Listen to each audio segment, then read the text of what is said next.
A Washington Post journalist detained for almost 6 months in Iran is to stand trial on unspecified charges.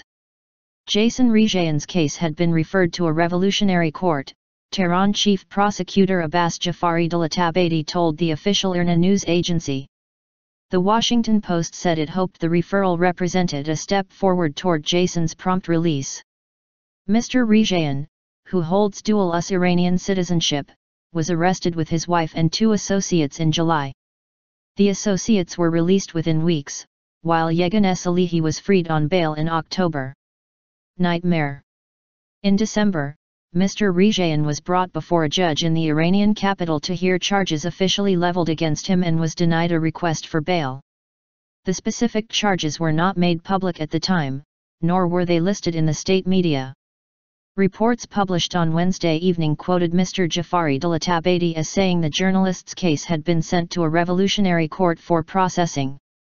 The Washington Post said the phrase suggested that the charges against Mr. Rezaian could be studied by the court before it decided whether to set a trial date or keep the case in a holding pattern. Revolutionary courts mostly handles cases involving security offenses. We still do not know what charges the Iranian authorities have brought against our correspondent Jason Rezaian, but we hope the referral of his case to a revolutionary court represents a step forward toward Jason's prompt release, Martin Barron, executive editor of The Washington Post, said in a statement. This step gives Iran's judiciary an opportunity to demonstrate its fairness and independence by determining that the charges are baseless.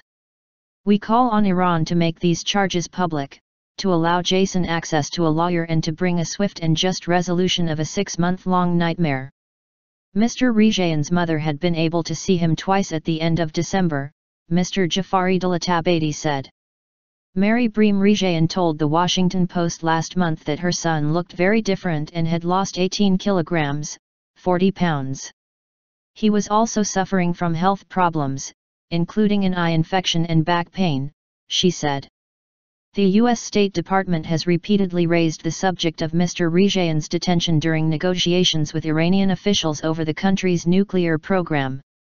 Before attending talks with U.S. Secretary of State John Kerry in Geneva on Wednesday, Iranian Foreign Minister Mohammad Javad Zarif said he hoped the issue could be resolved.